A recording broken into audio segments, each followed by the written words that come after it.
Hey folks, this is Tully and welcome to some more game dev. Coming back for stream number 2 today. We did a balance pass this morning, or this afternoon, from 3 to 5. That was pretty good. I feel like we accomplished a lot in the last stream. We had set it up so that now when we decide to give things a difference of, say, we have an attack of 10 here, and then the enemy has a defense of 10, that we've set it up now with this version where an extra point of defense going to 11 will be a almost 2-point difference in damage reduction.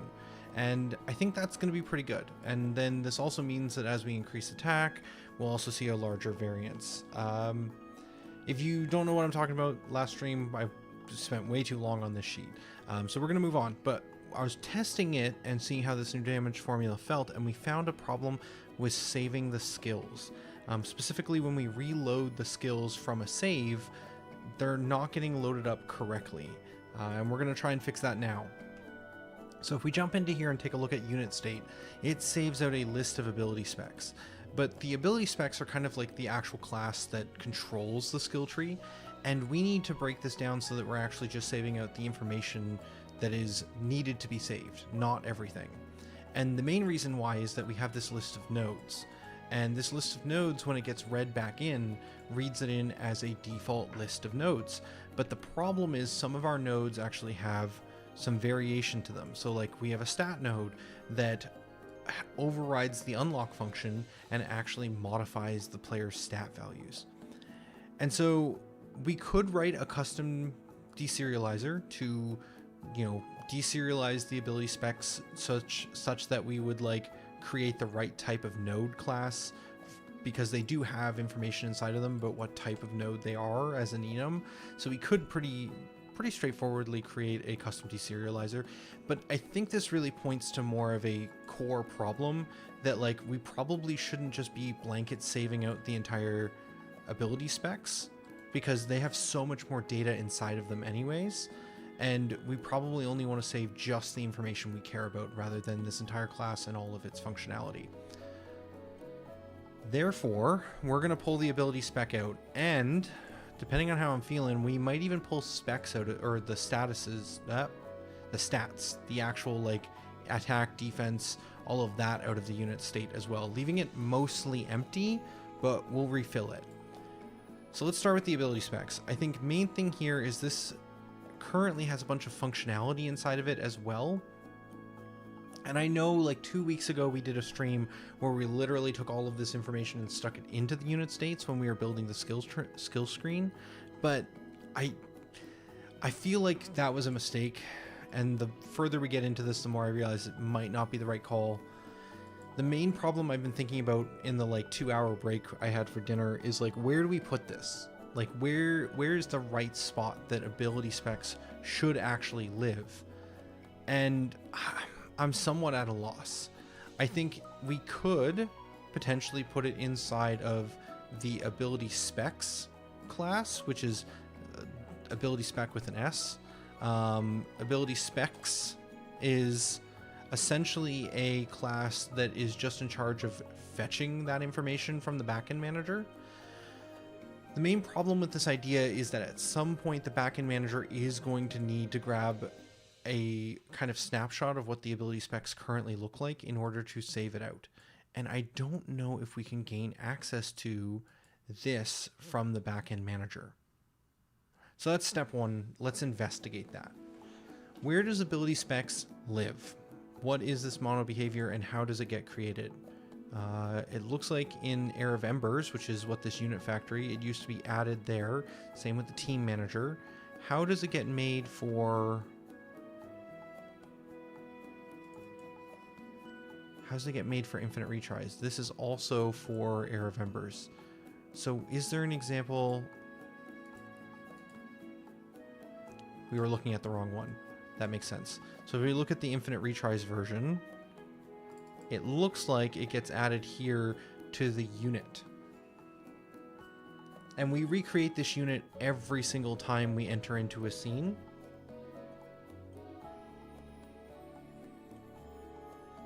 So if we were to put all of this data back inside of the unit, that also feels wrong because we're going to constantly be deleting it. And if somehow we missed a snapshotting moment, we would be in a bad spot. But I think that's true anyways. Like if we set things up correctly, such that every time we transition between a scene, we snapshot the current ability spec information, that would be okay. The main problem is, can the backend unit manager actually get a reference to a specific unit? Where does this get initialized from? In here, inside of the backend. And we have other things like the dungeon room manager that does get access to the current board and get the revealed tiles from this current space. But the problem is, this all happens part of the dungeon state, which is kind of a different level. The dungeon state is meant to be all the things that happen in a dungeon. So this does load up the player, and the player dungeon manager does have information about that player. Can we access anything about the player from here? Not currently, but we probably could set it up such that we could ask the dungeon player manager about any player units it's created. And this is a singleton, so we should be able to access it. So the question then becomes, does the backend state manager have like a concept of we've switched scenes? Not that I'm seeing. It doesn't really know at that level.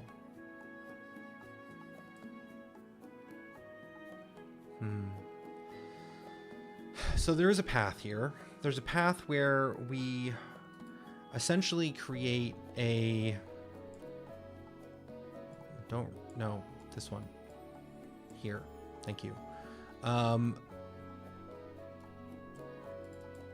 Let's figure this out. We could do... We have the backend manager, which is in charge of...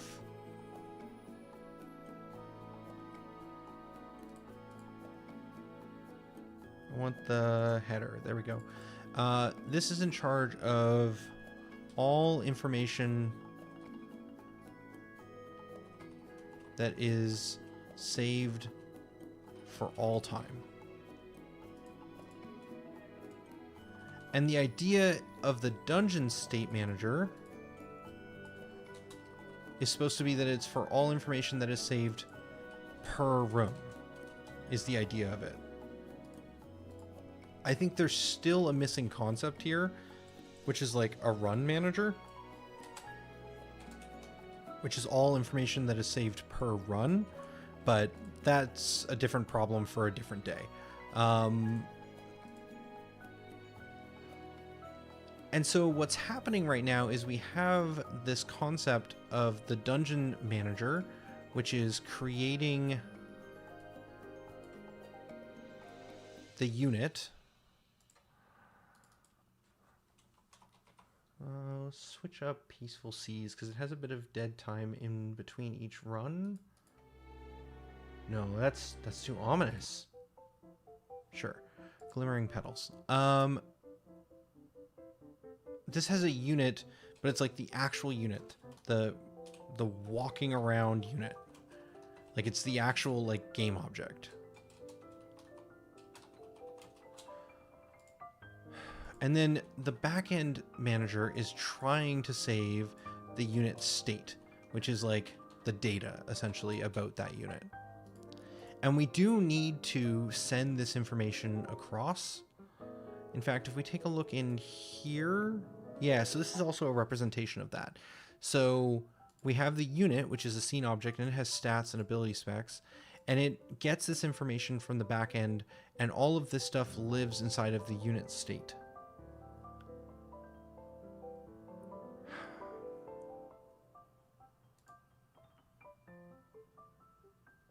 Yeah, so this unit state one is giving the same information.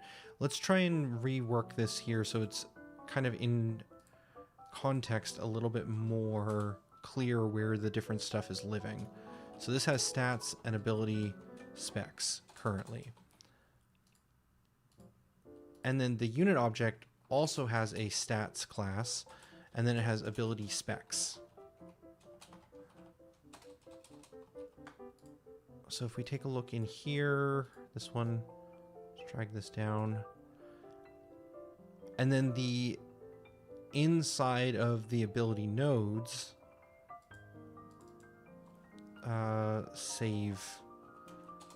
saving skills. Inside of the ability specs, it has the node information. I've kind of flipped this a little bit from the other screen now. It's like left to right instead of right to left, but this has nodes data or node data inside of it.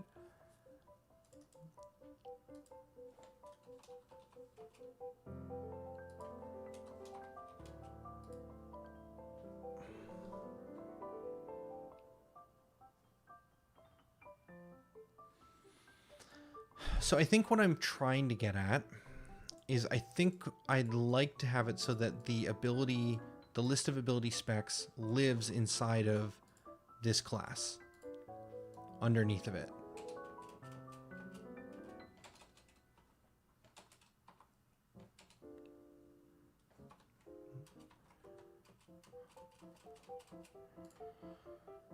And then I think what I want to have here is like just the data, like this is confusing because now we have ability specs, ability spec, and now we have like ability spec data.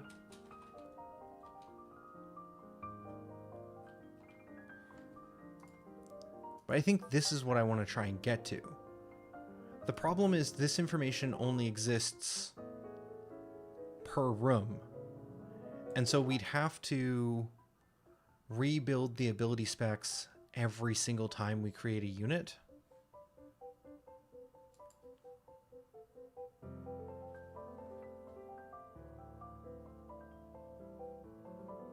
That feels weird to me. And then every time we delete that unit and we go to a different scene, we'd need to save all of the information that may have been modified about it back into unit state.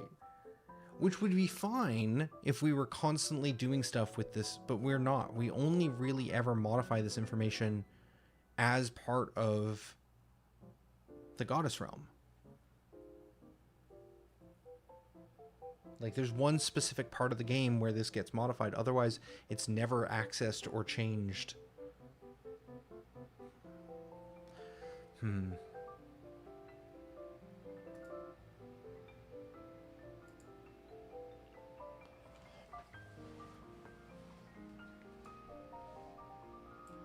So because it's so persistent, it would make sense for it to just live in the backend manager.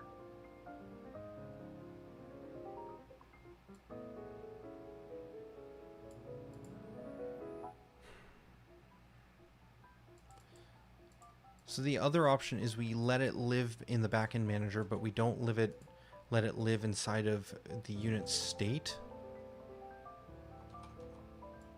Because technically the unit state is the data that we save, but we have a unit.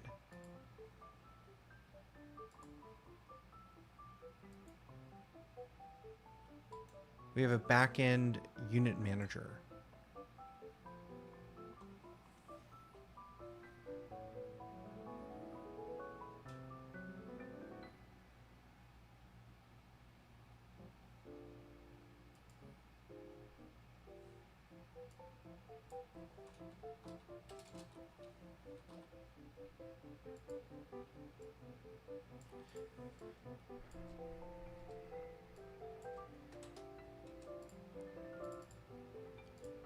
So what we could do is we could just have the unit state just have the data being saved, and the unit manager keeps a runtime track of the ability specs.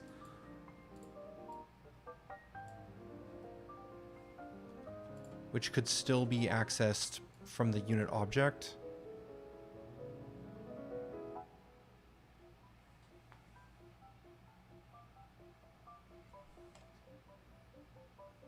That's probably fine. I still don't love this configuration, but that gets us moving again. So let's see what that looks like. So if we were to take unit state And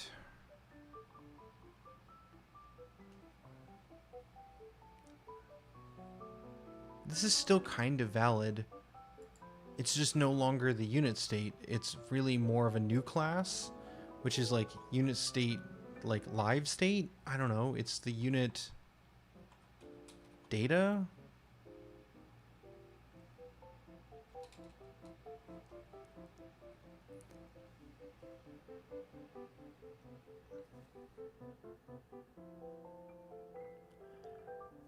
So this changes, I think. This is no longer the unit state.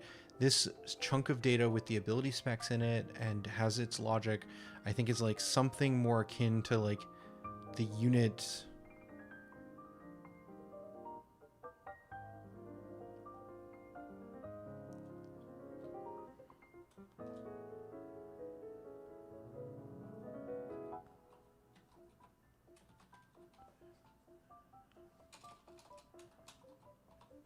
I'm not spelling persistent right.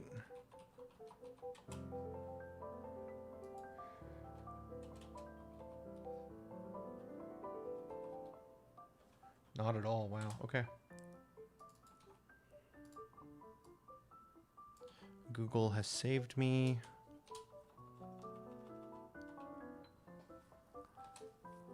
Is that right? It's the unit persistent info.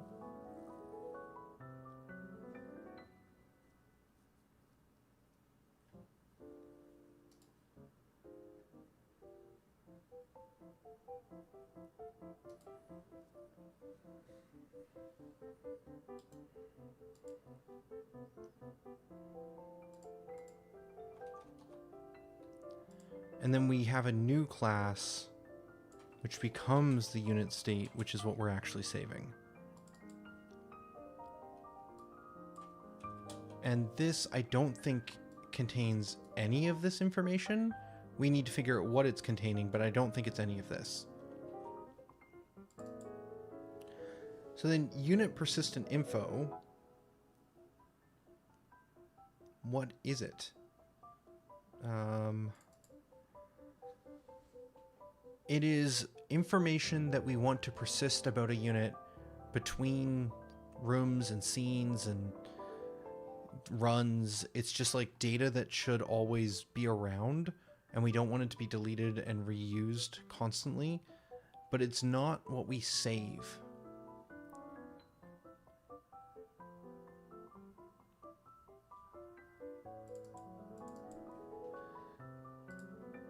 So I still think we're...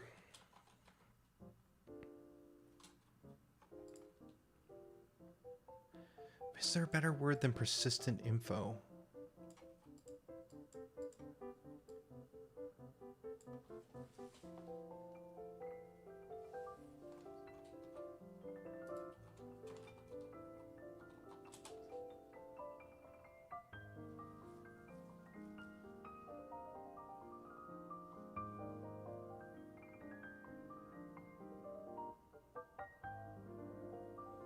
I swear naming objects is the hardest part. Because we have unit data, we have unit states.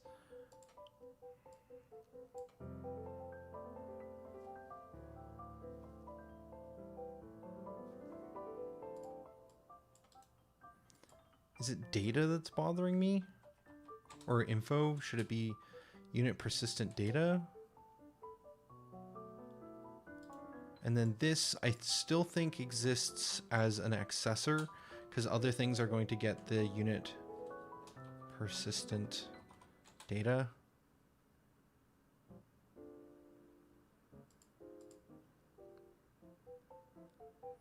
Because lots of things want to gain access to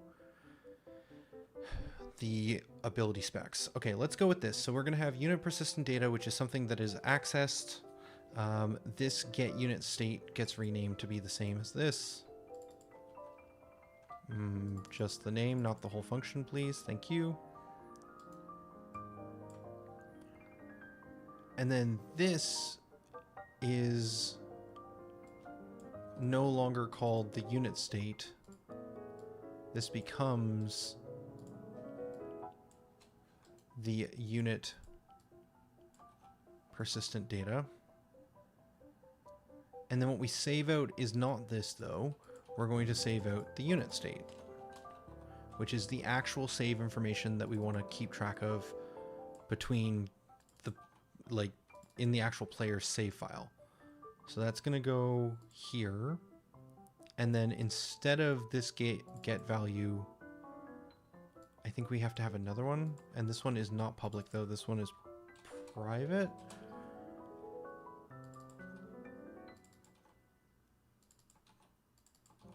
And this one becomes the actual get unit state. Okay. Now this goes here. And this goes here.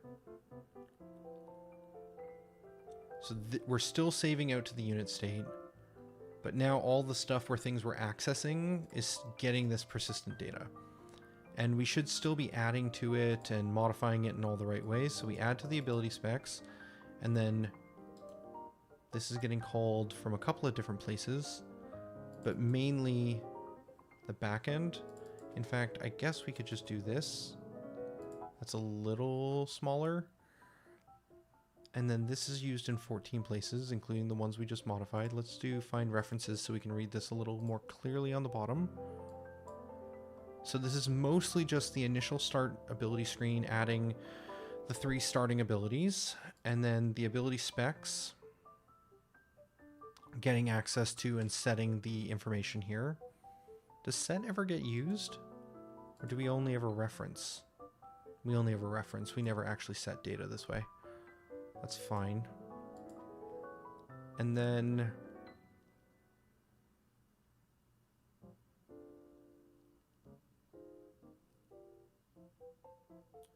stats uses it. And then we have a bit of magic here where we're setting the HP back to max HP on death for the end of a run. Okay. I think this set is unnecessary. I think I'm going to kill that. Just remove that code entirely. Because that concept doesn't make any sense. The ability specs shouldn't be modifying this information. It should only be accessing it. Okay. Now the problem becomes, when we go to save, we should snapshot the information we care about from the persistent info into the unit state. And that's going to require a bit of work now. So we need to figure out what is it that we actually want to put into this class. So we're going to take a look. I think we're probably going to need to have a ability spec state. And we're probably also going to want to have a node state.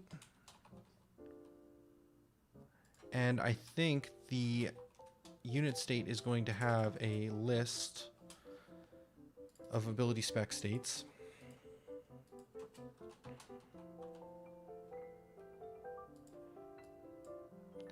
And then the ability spec states is going to have a list of node states.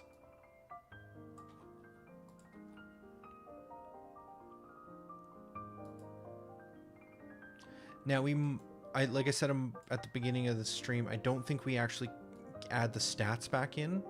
My thinking there is that I don't think we should be saving the stats directly anyways, because this means that any stat modifications we make, like say unlocking a node that gives you +1 strength, if we save out the stats as they are, and I decide, hey, I want to make it so that that node actually gives you +5 strength, for example, I now have to retroactively recalculate the information on going from one save version to another save version. What we can probably do is we can just keep track of what the current starting stats are, and then when we load up and we load all of the information into the nodes, if that node is unlocked, it should reapply its modification to the stats. And so if the amount of reward that we get from that node changes, the amount of stats you have should modify automatically as well. This will be a problem if we ever add like something like Octopath's like permanent stat modifier items. They were like nuts or something in that game. If we ever add like an item of that nature, we'll obviously need to keep track of every stat modifying item you've ever used and then reapply that on reload as well. But I still think that that is better, because then if we ever want to tweak how much stats those items give, we can make those modifications. Okay, that all being said, now we need to actually save the information. So what needs to be inside of the actual unit spec itself? What is at the root of this that needs to be saved? Number of skill points, the amount of experience. Why do we need to keep track of the number of units used? We increment this, but we don't seem to use it. Ah, because this was part of a calculation for how much experience was required per level, but we've kind of changed that to just be a hard 100. So I don't think we need to worry about that one, but the experience and the skill points do make sense to me. The ability ID, this gets modified and saved when we construct the ability spec. So if we're going to rebuild the ability specs when we start the game, similar to this, I think, we're going to need that same information. Okay, so we'll need to save the ID.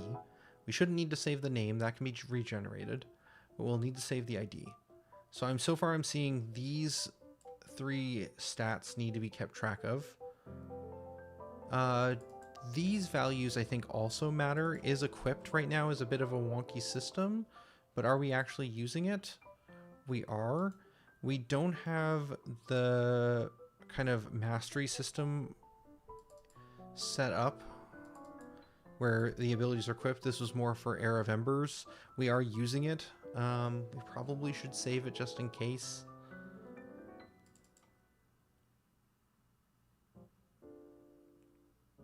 Yeah, so this was an idea I had in Heir of Embers, where once a skill was fully leveled up, you would have a node at the end that you could purchase, which would permanently equip that skill. And that made more sense in Heir of Embers because that was a game that was going to have like more like a traditional Final Fantasy menu with like a magic tab that would have all the skills that you have equipped or you have mastered in your magic spellbook, essentially, or in that magic tab. So we don't really use that anymore. I'm hesitant to remove it though, because it could still be useful in some other design capacity. Do we use is defaulted? We set it to true for some of these, but it doesn't look like it's actually referenced anywhere. Like when we add an ability spec, we do set it if it's a default one, but do we even have any? We do not. We actually don't have any. So I think this is dead code. We removed all of the default ones and we made it so that they all appear inside of the starting screen. All abilities are now granted through gameplay.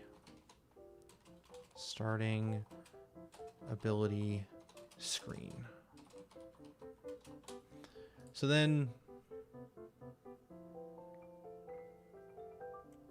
the only one that we actually care about, I think, then, is the equipped one, at least for now.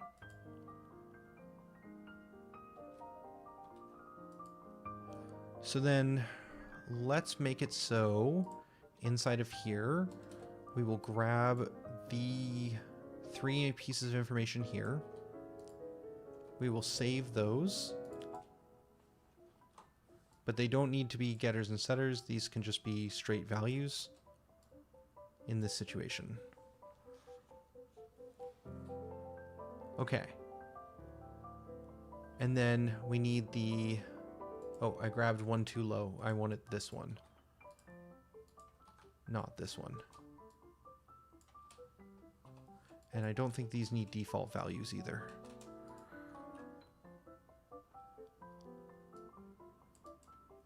And then last thing here is equipped. Is also important. Probably can default that to false, but again, these should only be constructed and populated, so I don't think it matters. Sure, let's say that's the information we care about. Now, inside of a node, what information in here do we need to keep track of? I would guess we need is unlocked and is available. Cost should be generated based off of the design data. Yes. In fact, indice, up, down, position, all of this stuff should be generated at the moment that we create the node.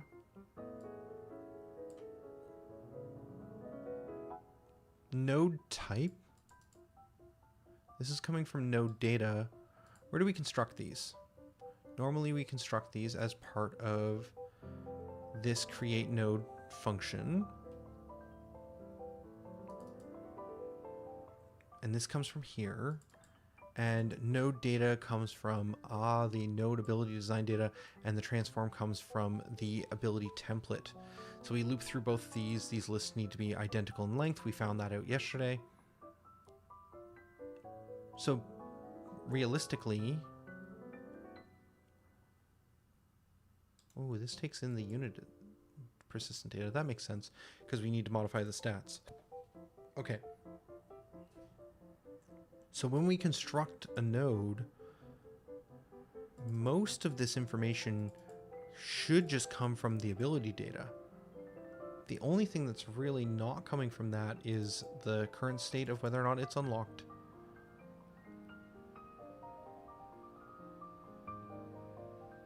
And I think that's it. Because even the node type should be something we can figure out just from the data itself. So the only thing we're going to really need to save from the nodes is it unlocked? Because even is available, I believe, is inferred.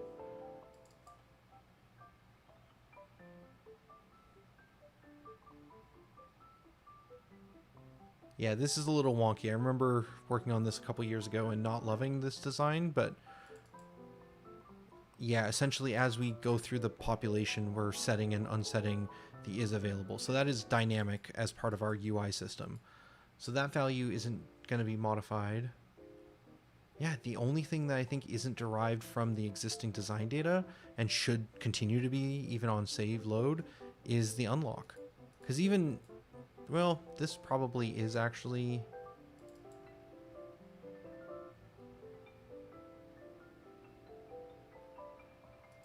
well, it's currently not being used. So that's fine. Let's just focus on this. So let's say that the only thing that a node state needs to care about is whether or not it is unlocked. Nothing else matters. Okay.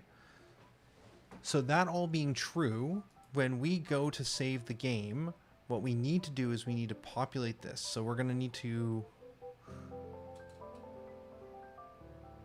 I suppose we could get persistent unit data and we could ask it for a snapshot of the unit state. Could that make sense?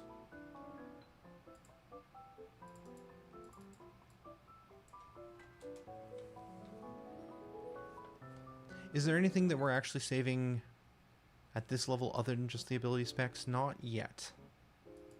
Not at this time.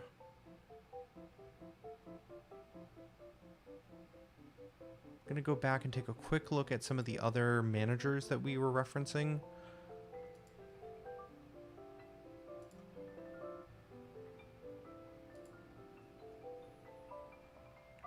Yeah, these all have like this snapshot moment where we...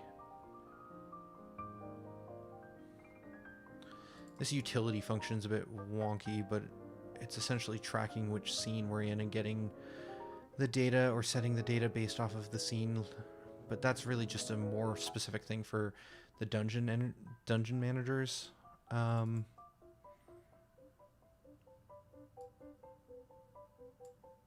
Because we need a state per scene, basically, for these ones.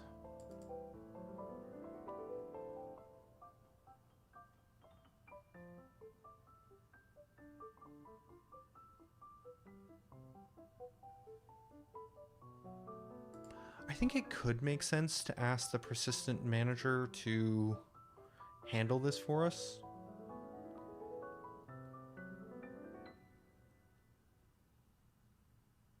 It's kind of like saying, hey, here's an opportunity for you to save anything you want. It's almost like the same thing we do with the managers, but going down a level. Okay, so in here, we'll write a new function, which will be, let's see, void populate unit state. And this will take a, how did we do this for the room manager?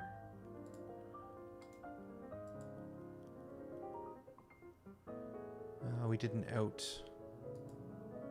I feel like we could do this as a reference as well.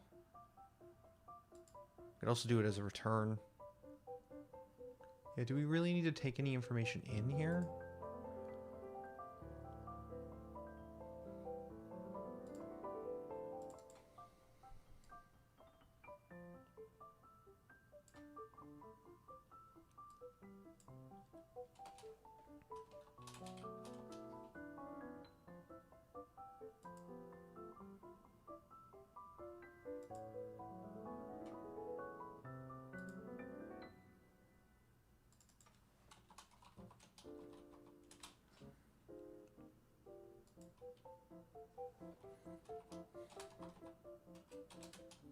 Let's see how this feels. Just start coding in this general direction and see where it takes us.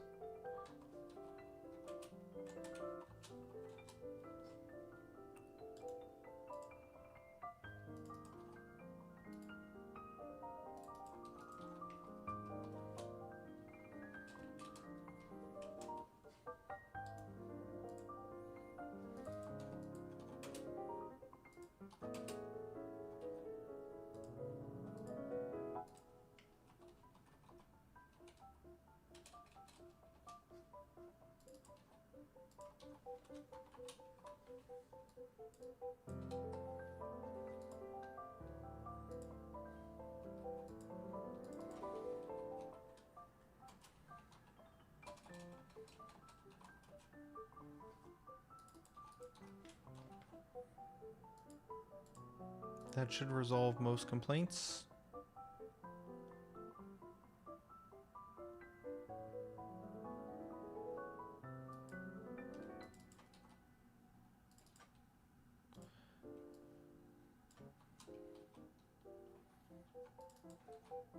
It's debatable whether or not populate versus set is better.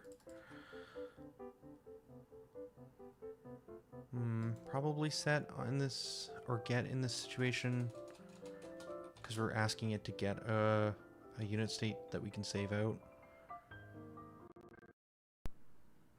Whoa. Audio went a bit glitchy there. Computer maybe isn't happy. We're just gonna change things up in the background. Let's just hit forward and see what we get. Sure. Walk anew.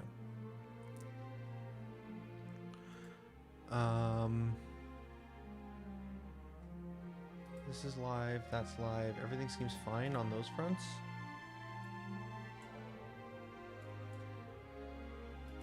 Okay. Okay. So, here now, instead of just loading directly into the unit state,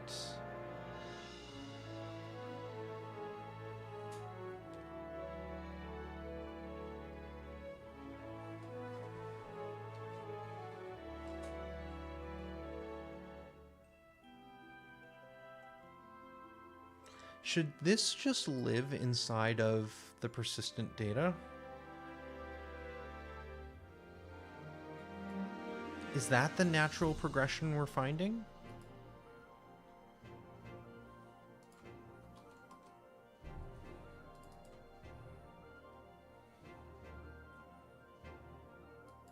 Or maybe even more accurately, maybe unit state never lives anywhere.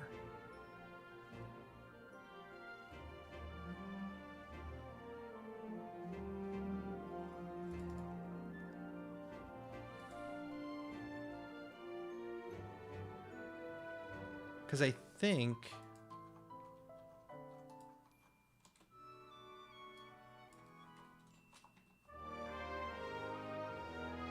we just load a unit state, and in this case, we just pass it in.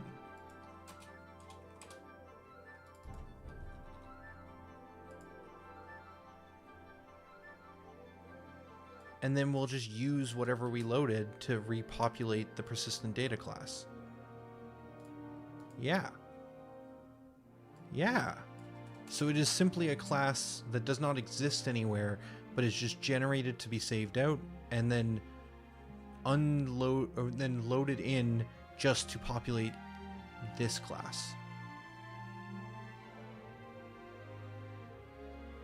I can get behind it. So then here, the ability spec states is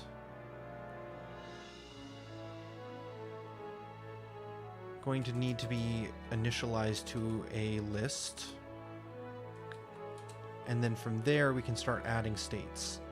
And that's going to be done by looping through the unlocked ability specs. Which is, unlock is maybe a bit of an unnecessary keyword in this situation, but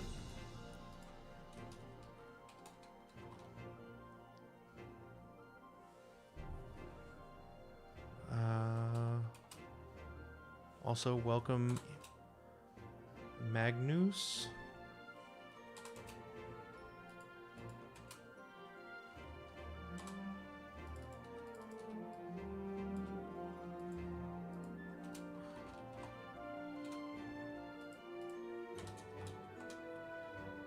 I hope that's not sarcasm. I always get the worst anxiety with pronouncing the names.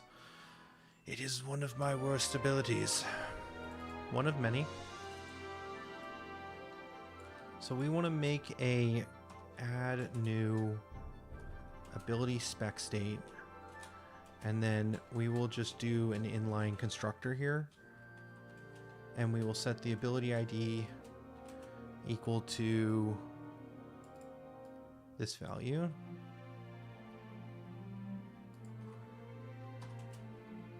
Then we will set the experience equal to the ability spec experience, etc., etc.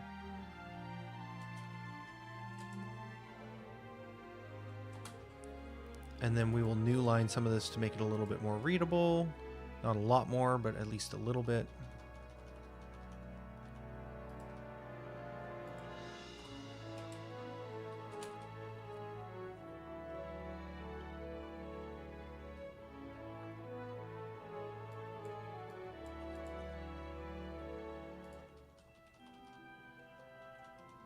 Probably should have done the readability thing once we had them all in place. Let's see, what else we got? Skill points need to be set.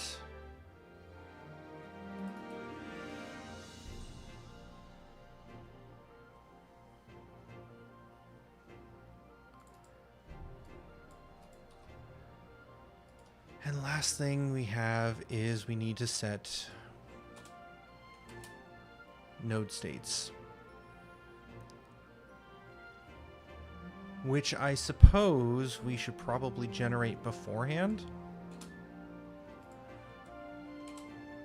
So we should do a new... Well, do we? Oh.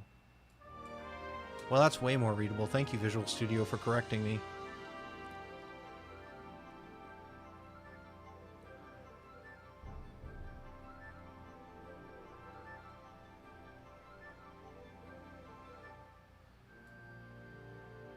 Okay. Knowing what I know now, I think what I want to do is I want to make this a local variable that we will then add. But after we've constructed it, then we can go about adding the node states. And this is going to be another for loop in here, I would think, where we're now going to loop through the nodes of this ability spec. So that'll be this one dot nodes, and this will be node, node,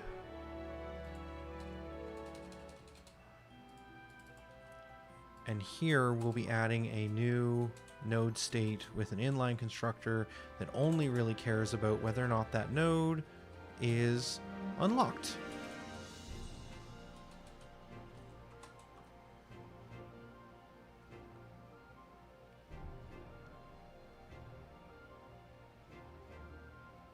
I think that's it. This is saving out the important information that we need into the ability spec state and into the node states within it, and then that all gets added to that unit's ability spec states.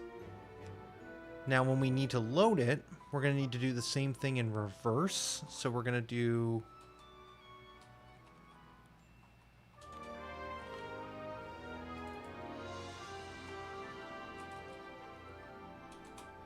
for each of the ability specs states, we're going to need to loop through it.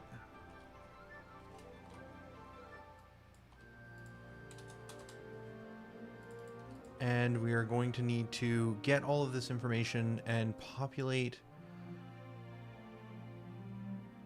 a new ability spec, but I think we need to start by adding it. So we need to add ability spec, and we need to do an add with that state's dot ability ID.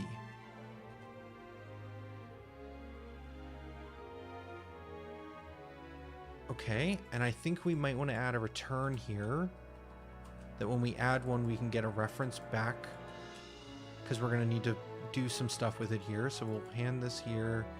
Most things won't use it, but we will here. This is too large now.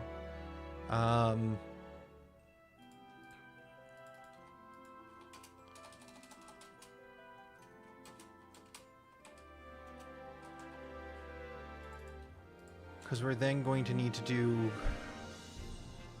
experience is equal to experience, and then copy and paste that a few times, and we will do equip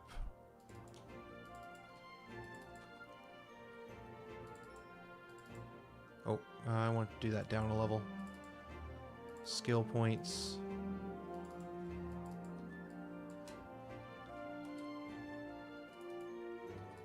And then we're going to need to loop through its nodes.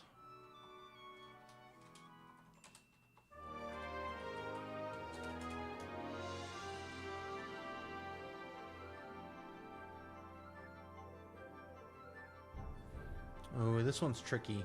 So how do we know which node is which? We could take a order approach and just assume that the order they went in is the order they're coming out. It's a little risky.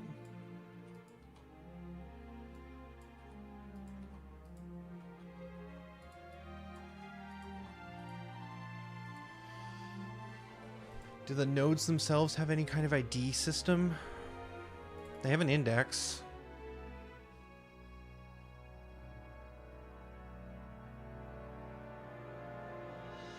Do we have the ability to get a node by index?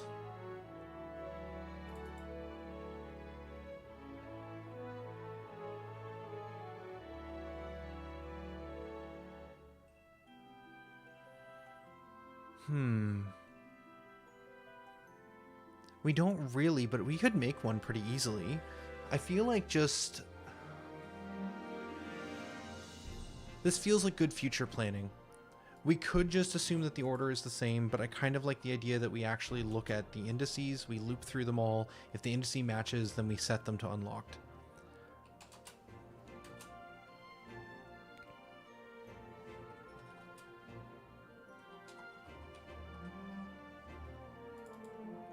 Now, is the indice going to be consistent? It's It's based off the node transform, so as long as the templates don't change, we're okay. That could still be a problem in the future, but I can't defend against every problem. Let's at least try and do what we can. So here we need to do the indice is equal to the nodes indice. It should be consistent though, as long as we don't modify our design data, which is a big maybe, if maybe, hope. Unlockable characters with the hydration, thank you. I have been, honestly, without you for the last few streams, I have not been hydrating as much. I hope you've been well, by the way. There's no shame on that, just an FYI.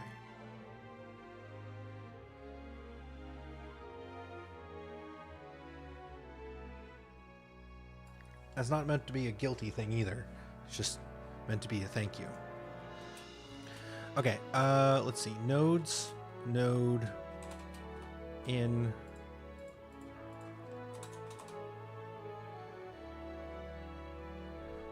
So for each node in that ability spec, which would have gotten generated on the constructor, we should be able to check whether or not the node dot indice matches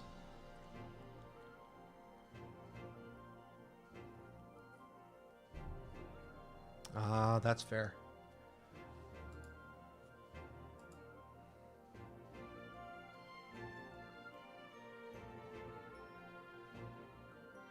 We got a double for loop here. That's fine. This only happens on load. It's not going to be that big of a performance hit.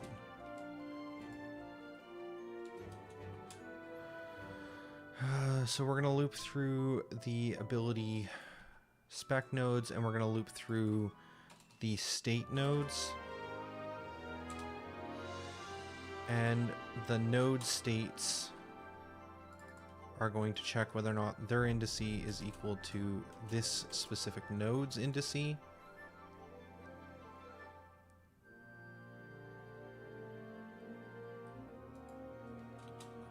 Copy and paste problems. And if they are, we should do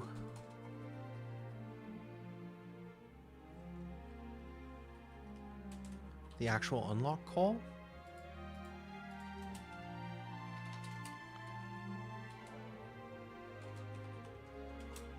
If the node state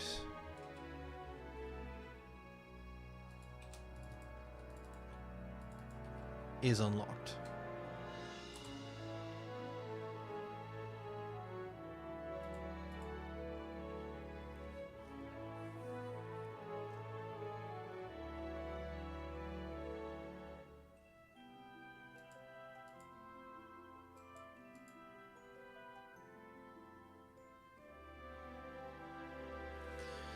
Does that make sense? If the ID is, if the indexes are equal and the node state says this should be unlocked, then unlock that node, which in turn will apply any statuses.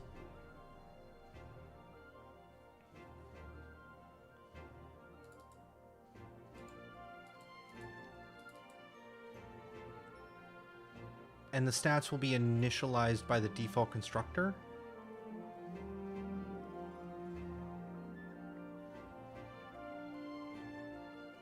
And that should be in place, obviously, by the time we're actually trying to load. So this should work. The only extra thing I'd like to do is maybe a break call here.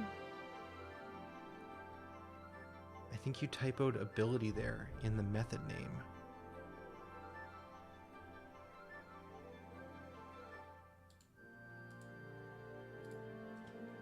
Thank you. Okay, so if we call break here, that will exit out of this for loop, but I don't think it'll break out of the next one. And so if we leave this one, that should be okay because we've now found the appropriate node for this node state.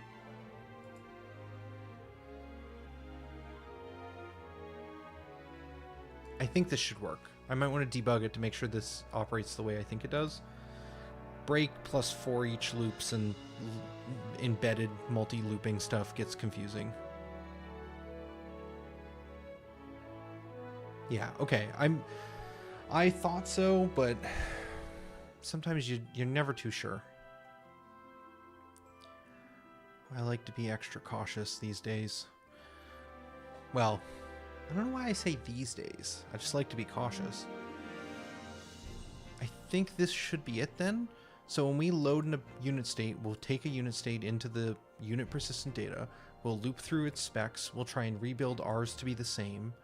And then we will unlock any of its nodes that should be unlocked.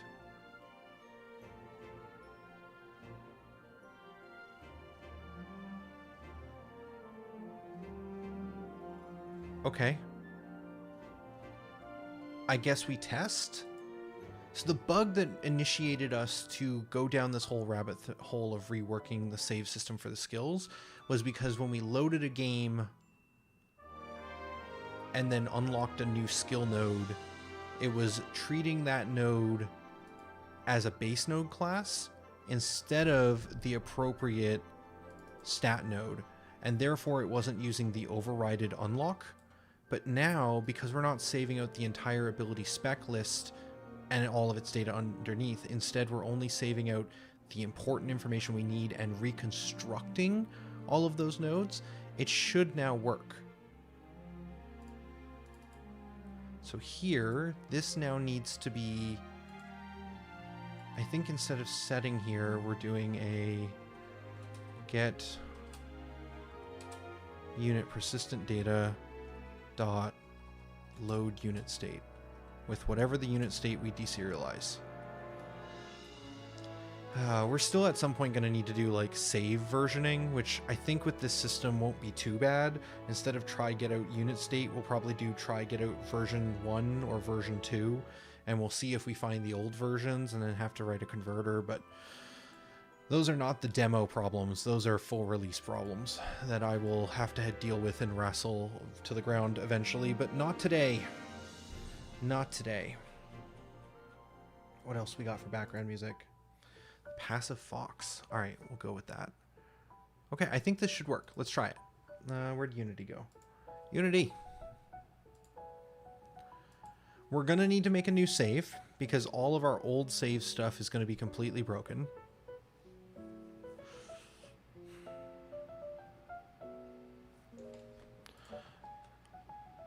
We will speed up, I think. Zoom in.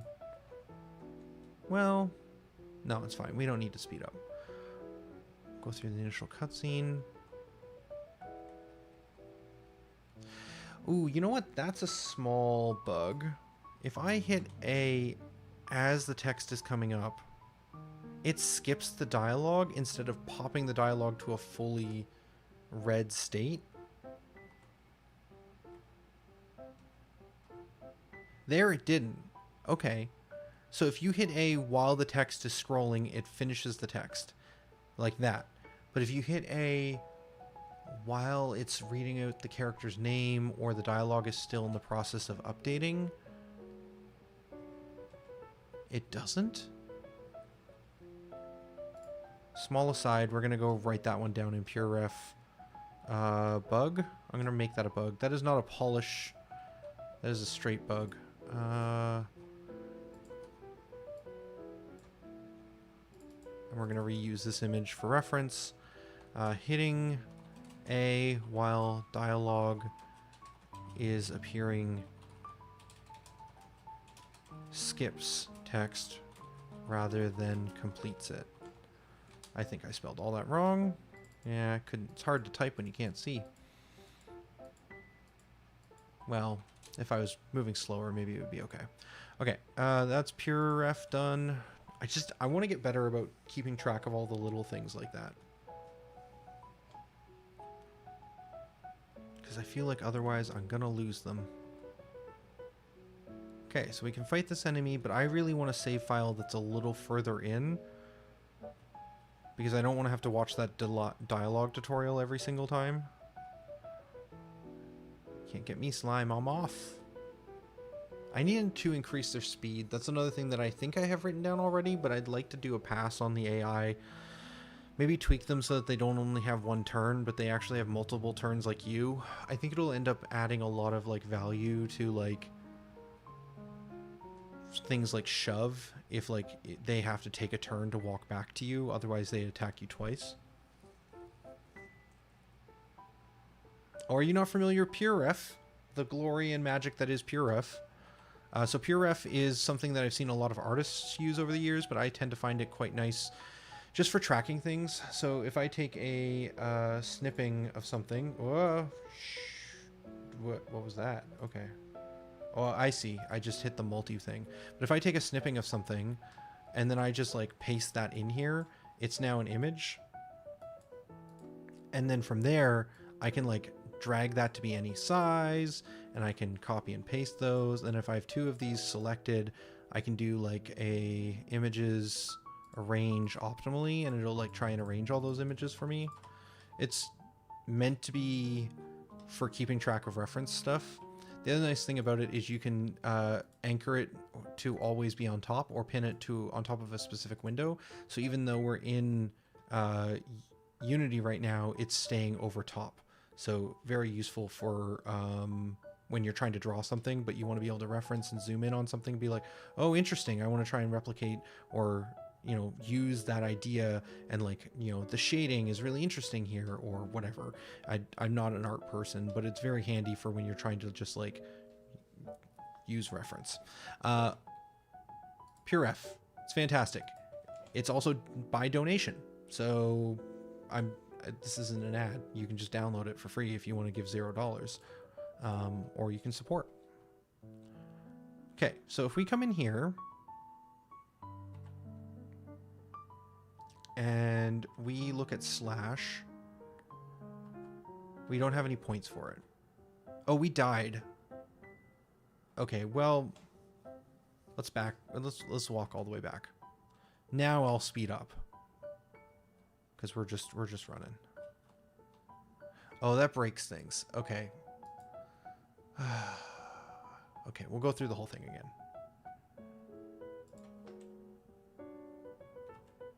I just want a nice clean save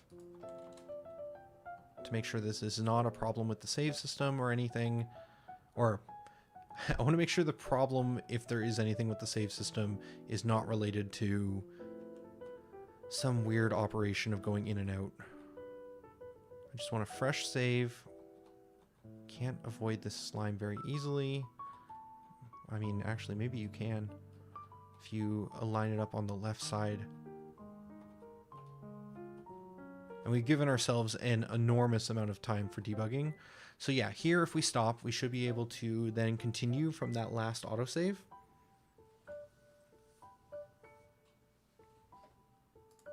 Continue this one. And I guess by rights, we should probably save over all of the other ones. Let's bring up the save menu. Yes, yes. Because all those saves are now completely busted if we tried to load them, because they are using the old data for the unit state. Slash. Slash looks even funnier with the punch animation now. We have a couple of animations in the works for like using a sword to attack.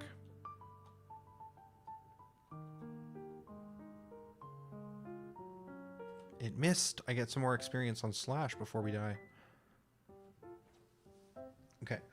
Now let's head back here and go to the skill tree. We should have earned enough progress with Slash to have some skill points for it.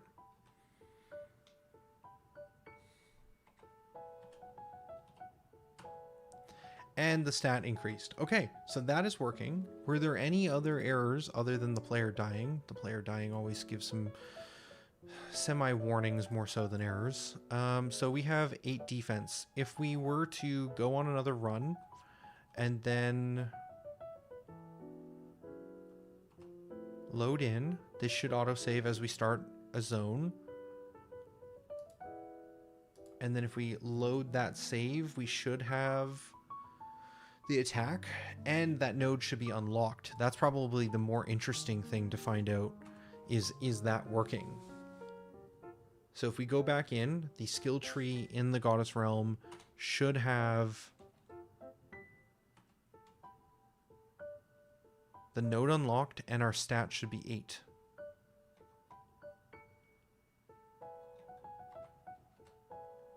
it is unlocked and our stats are 8. That'll obviously need more stress testing, but that seems pretty promising, at least to start here. So let's unlock defense and... Oh. Did I mess up the debug command I wrote? I'm able to unlock everything without spending any skill points right now. I thought I tried adding a node menu, hold shift to unlock nodes, but maybe I wrote that a little poorly. Where's the node stuff? These are node components. Let's go into screens, skills, node skill screen. So inside of attempt to purchase, we added a OR key left control is down.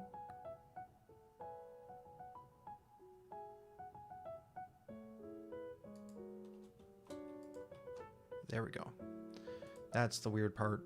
So if we have enough cost and we're not holding down left control, it won't spend it. Okay, let's try again. Still a bit of a wonky thing. I don't think I'm going to check that in.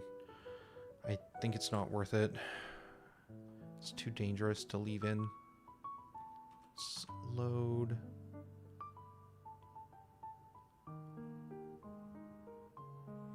Right, last autosave now will be here, and we should still see the same thing.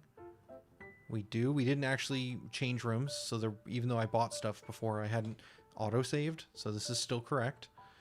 Let's buy some stuff here, and then if I hold shift...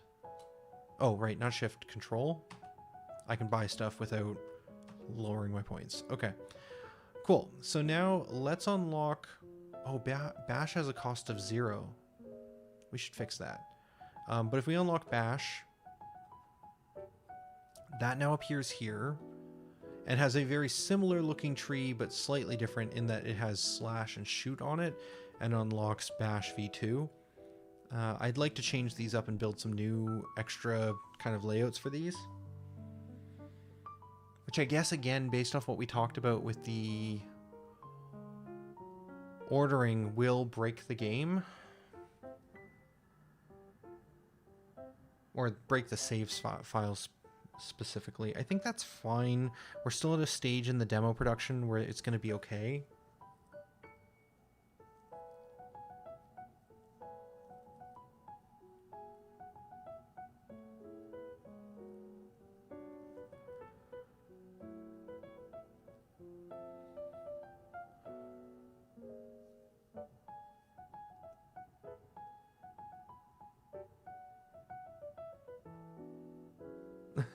Fantastic. Unlocking new technology within the tools you already have is the best. Okay, I think I want to see what happens if we equip Bash. Let's unlock Shoot as well and just try all of the problem sets. Let's unlock this one, and then let's buy a couple of nodes in here as well. Just debug, unlock a couple of things. So we should have 13, 12, 7, 11, and 2. I'm going to just take a snipping of that just so that I have it on hand.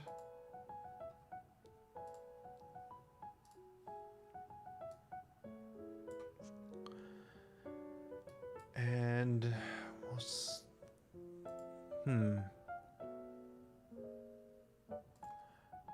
This one we made a little L shape. This one we only went up and unlocked the next one up. And this one we unlocked kind of almost a H shape. Okay. We need to actually change rooms in order to autosave.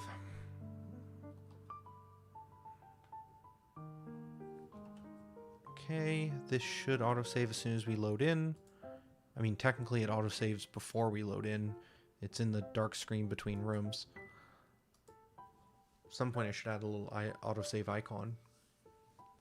Not the biggest deal right this second. Continue, autosave.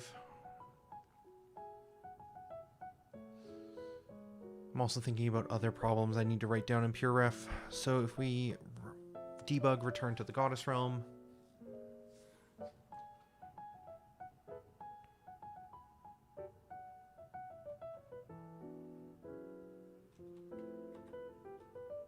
Oh, interesting. Oh, that makes so much sense. Okay.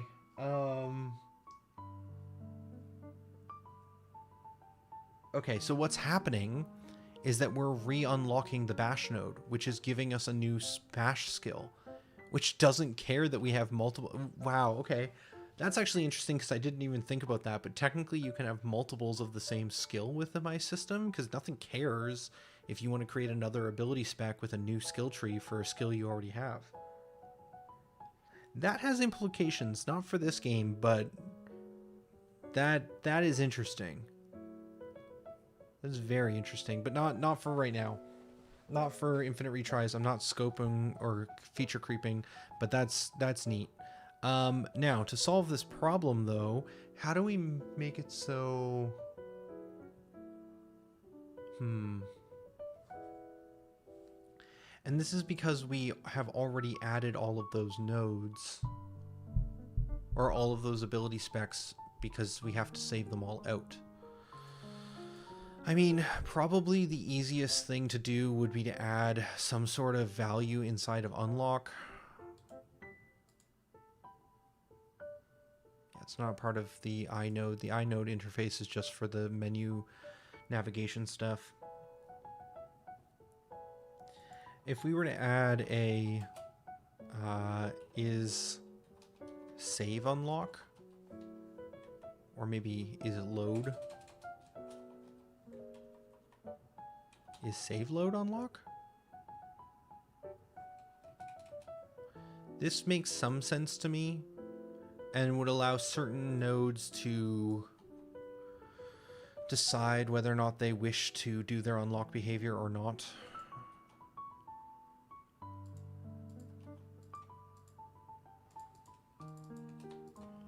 And so for an unlockability node, we would just say if it is not a load unlock, or if it is a load unlock, return. Just we're done here. We can still do the base functionality, which is going to set it to unlocked, which is important, but we won't do the actual adding of the ability spec. Stat node, we will keep the information and pass it in here, but we won't do anything different here because this one should operate the same way no matter whether it's a load or a default. This one, same idea. In fact, this one isn't doing anything, so it doesn't need to override it. Same with this one. Starting node can just exist.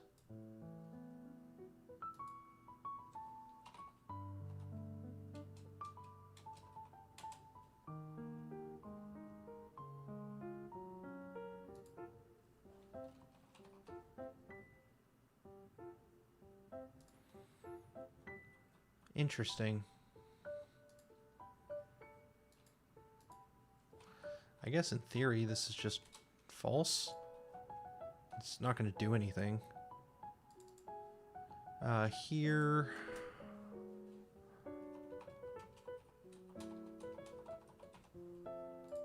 we're just going to pass this through.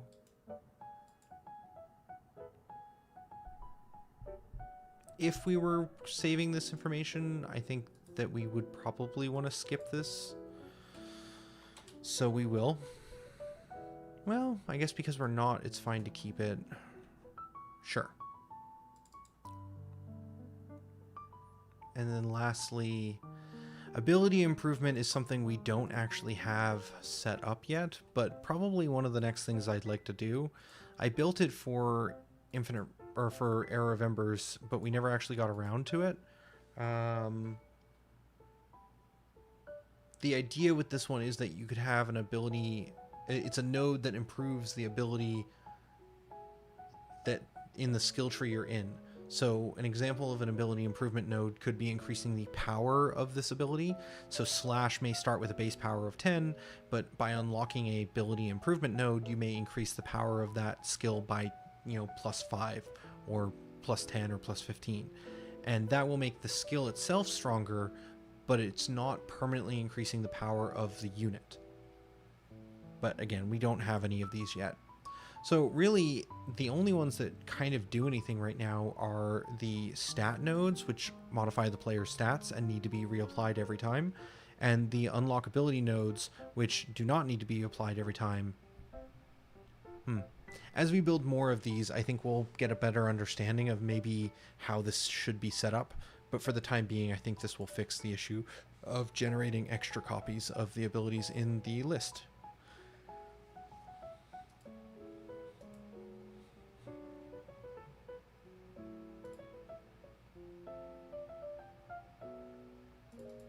If I wrote the code okay. Oh, right. Obviously, I need to give the default locations. So this is a load unlock.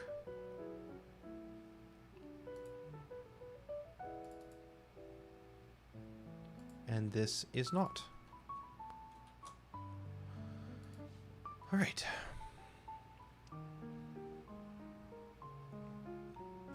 Unity's doing a little thinky think. I'm not sure if this autosave is gonna fix this problem, because I think we switched rooms, which meant it autosaved with the extra abilities, I think, already being loaded.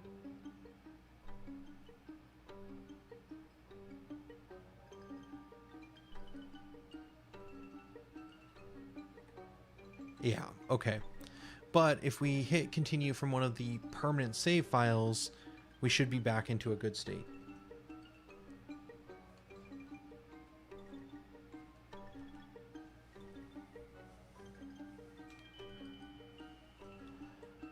Alright, now this one will be a fresh one where we had just reached this room, so we won't have any skill points on our skills at all, and we won't have any additional ones unlocked.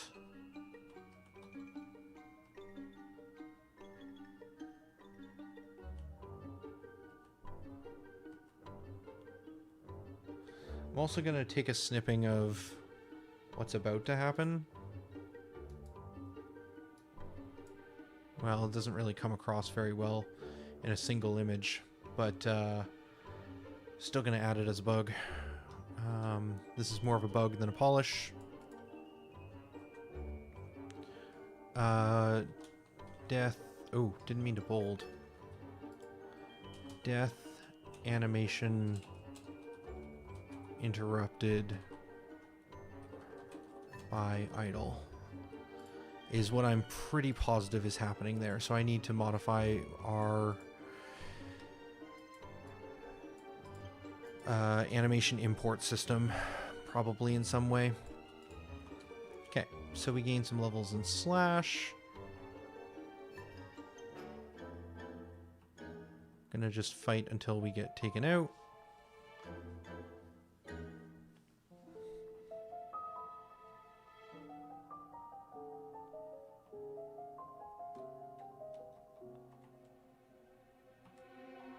Let's buy this one, and then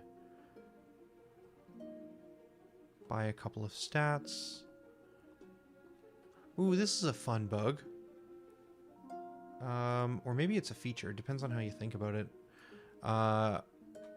These nodes are not unlocked, even though the corresponding skill is. This might be polish more than anything.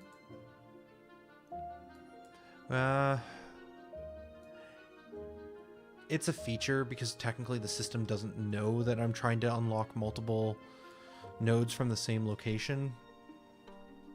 Nodes in other ability specs.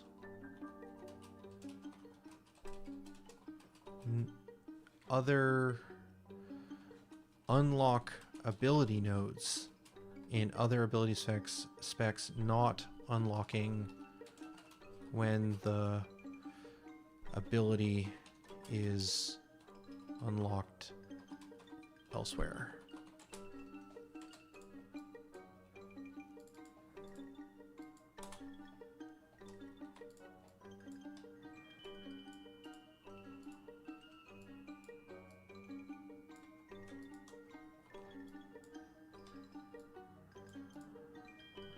Unlock ability nodes in other ability specs are not unlocked when the ability is unlocked elsewhere. It's a weird way of saying that, but that should be good enough for me.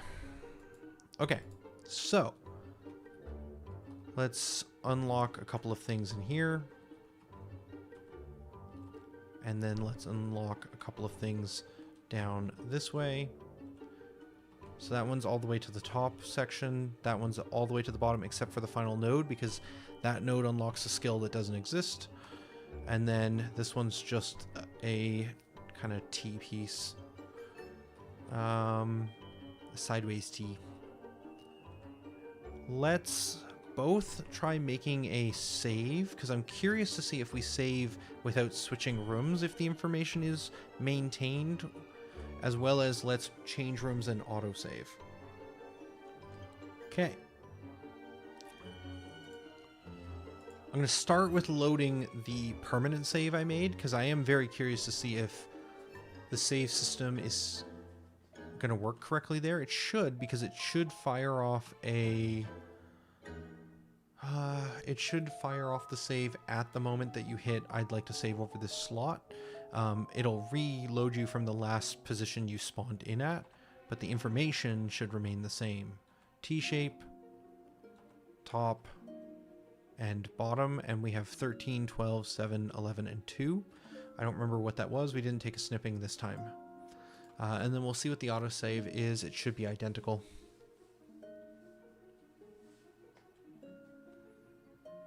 Much win, much good.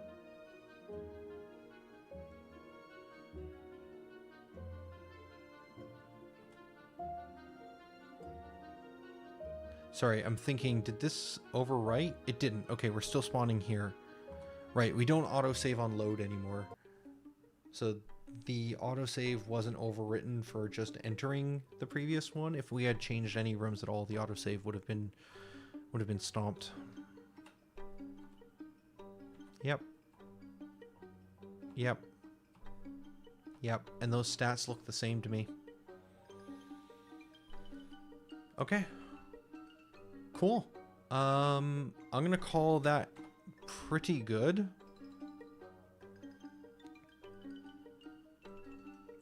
Let's see what kind of impact that has on our damage output. We were doing about 15.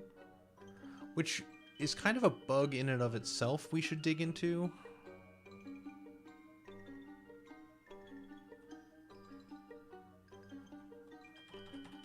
Shoot, okay. That's a problem. When we enter into the second tutorial room for just a moment, it brings up the ability select screen and then auto closes it because the flag has already been set. Which means it's probably a bad way of doing it, but regardless, it's appearing every time, and that is also a bug. I feel like the bugs are starting to pile up a little bit over here as we add more features. Ability starting, ability select screen appears every time you enter TO2. This wouldn't be a problem, except for the fact that because it opens and then closes instantly, it sets the UI in a really weird state. And then if we try and open a... Basically, it sets the UI in a state where it doesn't want to let you use the back button. And if it went through the normal flow, it would release you from that state. But because it's opening and closing instantly, it means the state never gets reset properly. Which I suppose I should probably fix that aspect of it at some point as well. So if we want to see...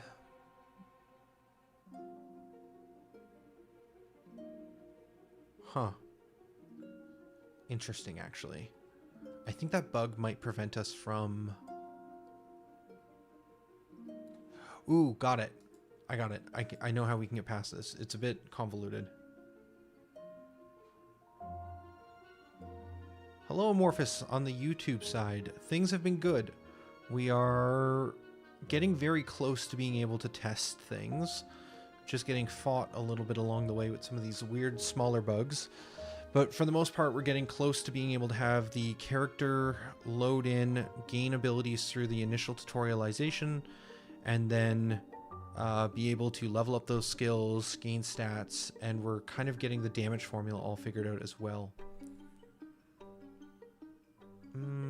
All right, let's stop here. Now, we were in a bad UI state, and if we had to try to attack, we would have gotten stuck. But now that we've progressed through to the next room, we should no longer be in that bad UI state when we start a new save. Unlockable characters with the hydration and... See, now I wonder... I don't know if I can do it again. Magnusis. Nope, that didn't feel right. I'm going to have to watch the archives to figure out what I said the first time. Redeem the stretch. So we're going to go silent for a moment here as we raise the desk.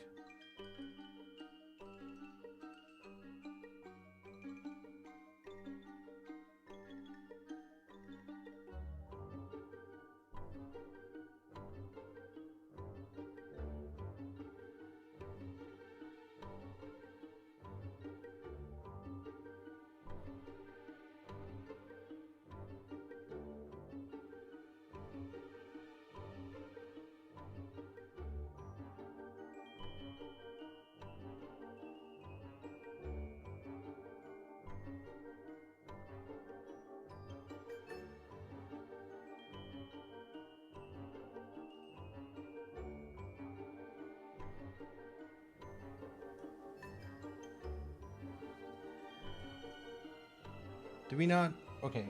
No, we're good. I think I just unmuted. Where am I? I'm in the void. Okay, I'm back. Magnus. All right, cool.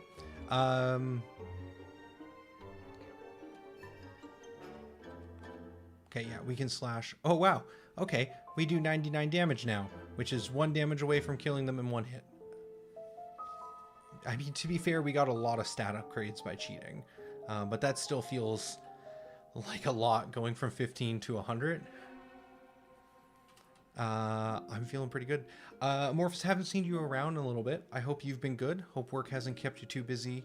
I know the holiday season can be busy for many people.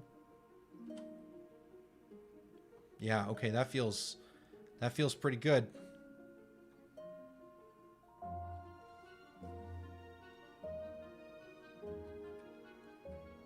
Should be able to defeat most of these enemies. Oh, how much damage are we taking?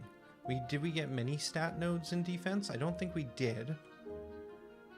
Ooh, 1 shot. That required a bit of luck, which is kind of neat too. Let's skip a turn. I want to see how much damage. We're taking 13. I think it's possible we only got 1 defense stat, and that would make sense because we were at 15 damage approximately before with some amount of variance. So a 2-point drop. That's in line with what we're expecting. Yeah, defense of 12 versus defense of 11. So if we were to buy the other 2 defenses that are currently available from this system, and then progress forward again, that should give us a bit more. Well, let's see if we can predict it. We were defense... the enemy we know has 10 damage. We were defense 11 and we were taking approximately 15. Then we were taking 13. So we should be down to about 10 or 11.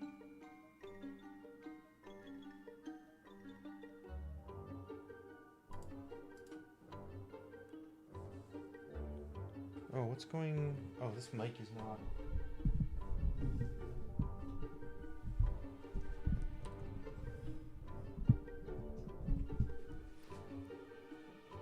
Perfect. That's better. Oh. We died? How did we die? That's an interesting bug. I feel like as we start getting into more of these like real quick loops, we're going to run into some really odd issues. The real bugs are going to start coming out now. Seriously, how did we die? Or did I hit... Maybe I hit you or something by mistake and the debug key to skip a run. Seems fine now. How's it been for me? Good. Not too busy. I feel like streaming a bit crazy. We're almost at the end of week 2 now. I mean, tomorrow will be the beginning of week 3. I'm excited to kind of review where we've been at the start of tomorrow's stream as well. But I think we're in a good spot. We've got most of the stuff done. The 3 days I had off in the middle of the week, I worked pretty hard on getting like this map builder system, which I covered in the first stream yesterday. I don't know. I think we're in a really good spot. And then hopefully in the final 3 weeks here, we'll be able to just kind of get into like balancing like stuff like this where, yeah, now we're taking 10 damage. So 3 points of defense gets us from taking 15 down to taking 10, which is a 5-point drop. That still feels like it's not as meaningful as I would like. Meanwhile, attack is like going a bit crazy now with some of these changes we've made to the formulas. The fact that we're up to 100 damage is a lot. What are we doing? We're doing 13 damage to the enemies having a default of 10 defense, I believe.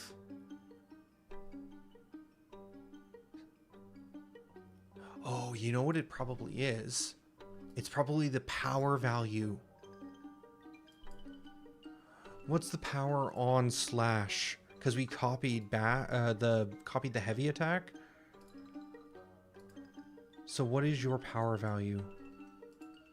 It's going to be under cost. Power value default is 25. That's why we're doing so much damage right off the bat. So it's a 25 and 13 attack versus a 10. That's 95. Okay. Versus if we were having a regular 10 power as a starting skill, we should be doing 38, which is more, but not that much more. Good night, unlockable characters. I hope you have a good one. And if I don't see you, happy holidays. Although I'll be streaming for the next 2 days, so I'll be around. But if you're not, happy holidays. Yeah, Monday, Tuesday. All right, so that's probably something we should fix. Does that mean that if we do have an ability improvement that increases your ability's power by even like 5, it'll be a pretty massive increase? Yeah, it'll go from doing 38 to 57 at like 13 attack.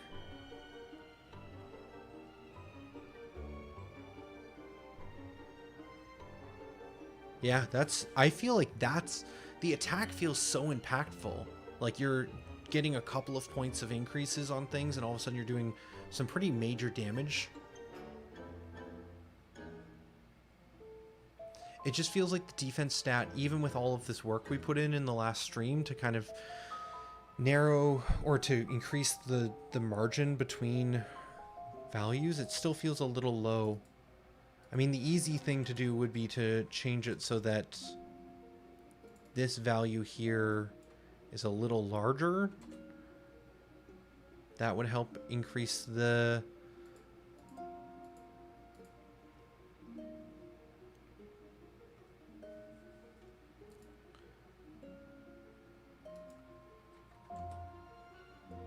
Yeah, because if the enemy, let's just get rid of the word player here. This is just the current attack stat. So if the attack stat of the enemy starts at 10 and your defense starts at 11, you'll be taking 15 with the current tuning. That shouldn't change though. Interesting that it does. Oh, because their attack is 1... Right, there's a 1-point difference between their starting attack and your starting defense. So as we change this, it will modify that value. Okay. Fair, I suppose. So if we start here, then they'll deal 15 to us. If we're here, then they'll deal 13. And if we raise our stat from 11 to 12, it'll be another 2-point drop, another 2-point drop. Yeah, so it's going to be consistently about 2 to like a little less than 2-point drop on each of these each time you increase your defense. The other option is we give the enemy a bit higher of an attack value. Yeah, because even increasing the attack value from 10 to 13 makes a huge difference now. Yeah, they'd be doing 40 damage to you. And then each small increase in your defense would bring that back down into a more reasonable level. Super interesting. Oh, I missed the hydrate. I was so busy getting the desk in the standing position.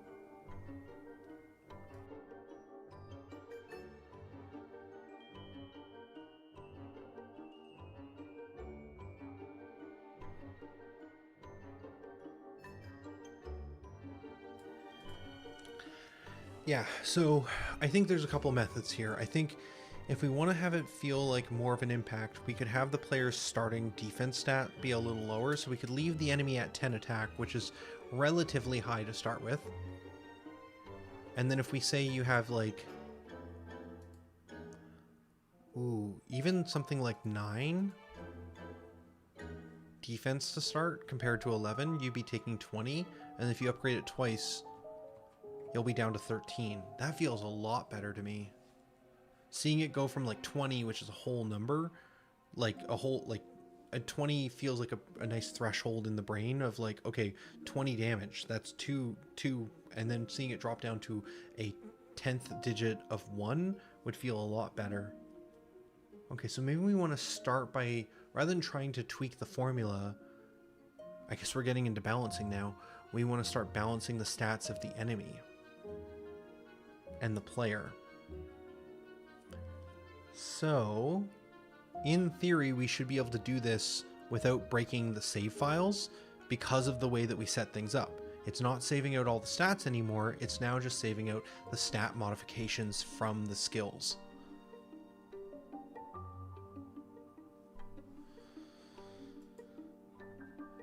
So if we go into the unit persistent data and we modify their starting defense down to 9 for both defense and magic defense.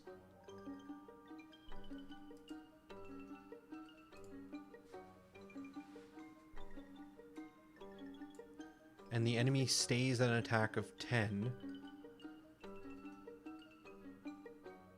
Then they should take 20 damage. If we were to say start them at 11, they take 30 damage and then drop down 5, 4, 3. It would be a much larger drop on each point of defense. But do I want to start that high? I kind of want to start with a bit lower numbers than that.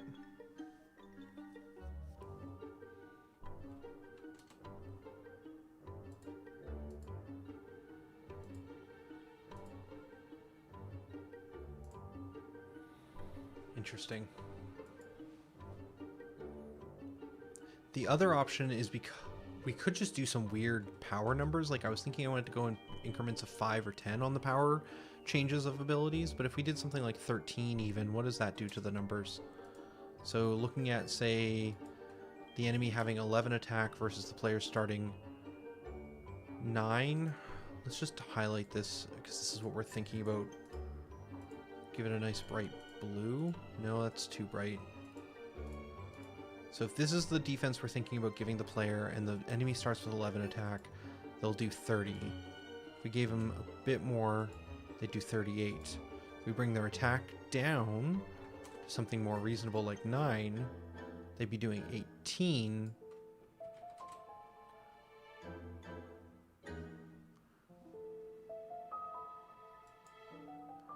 Interesting. What if we gave them like a 5 power attack with like an 11 attack, so that they have a higher attack value than our defense, but a lower power overall? Then they do about 15 and then quickly drop down to 10 after 2 defense stat points. And if they were 12, they do 21 and then drop down to 17, then 14. And let's say they were attack of 13 with a power of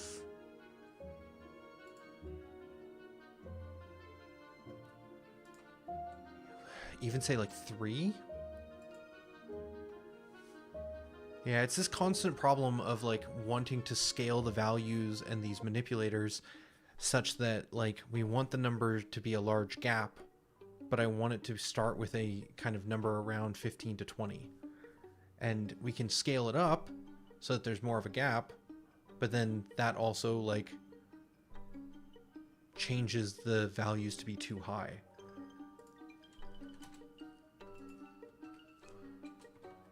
This seems completely busted and not what my system is trying to do. Yeah, changing the power versus changing the starting attack is effectively the same thing in a lot of ways.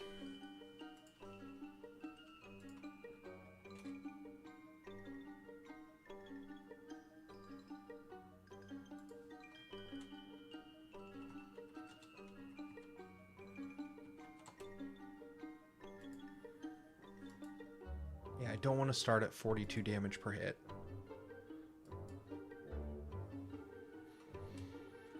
9 is too low.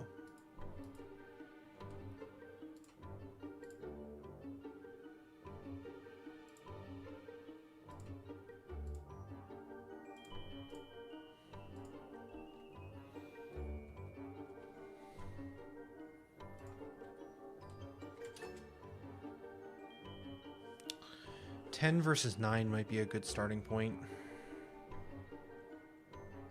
I feel like this is going to be one of the biggest jumps.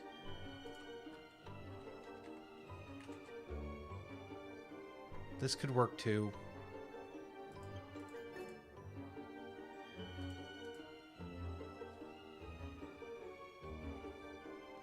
Could start the enemy with 12 and then just reduce the power to kind of bring the number back down.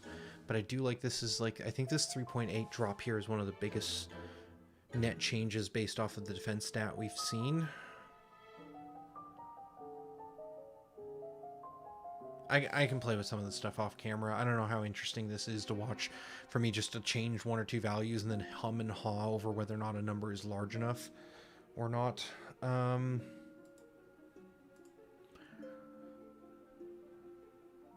For now, I like the idea of dropping the player's defense down to 9 rather than 10.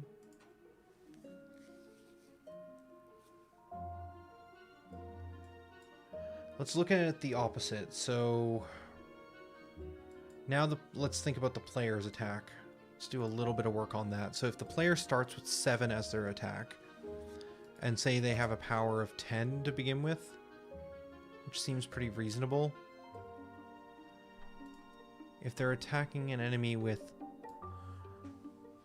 7, they would be doing like 8 or so damage. Currently, the enemy has 10 defense.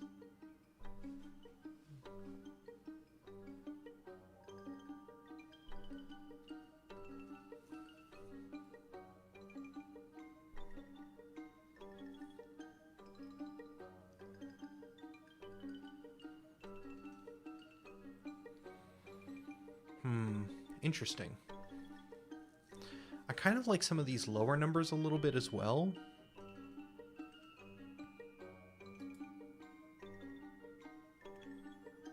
This is a bit odd though, because the enemy right now has 10 starting defense, which means that you're going to be doing like 5 to 6 damage to them, and they're going to be doing...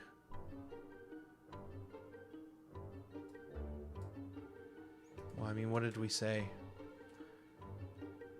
We were saying 10 of attack versus 9 defense, so they're going to be doing 20 to you. I don't hate that, because it feels like you're starting on the back foot.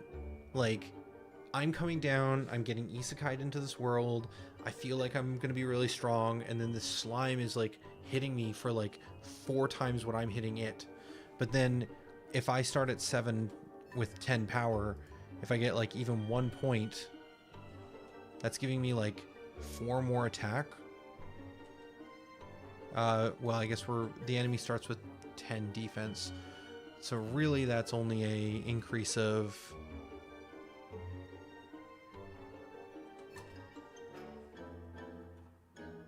like 3-ish. But if I can get a couple of points of attack, I start doing like 13, so I've like doubled what I'm doing. I can get up to 10. Now I'm meeting them and doing 20. So just like 3 stat points makes me feel like I'm similar strength to them. If I can just get 3 stat points, I go from doing like 1/3 to 1/4 of their damage, and 3 stat points later, which shouldn't take very long, all of a sudden I'll be doing a massive amount to them.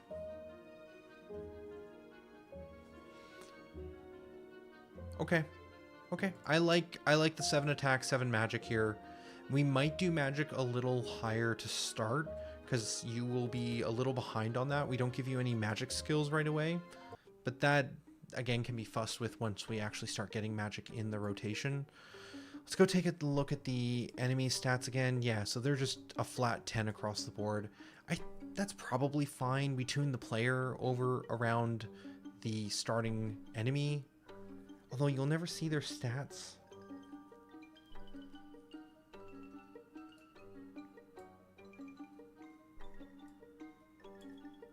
Maybe the enemy should start with 9 defense as well.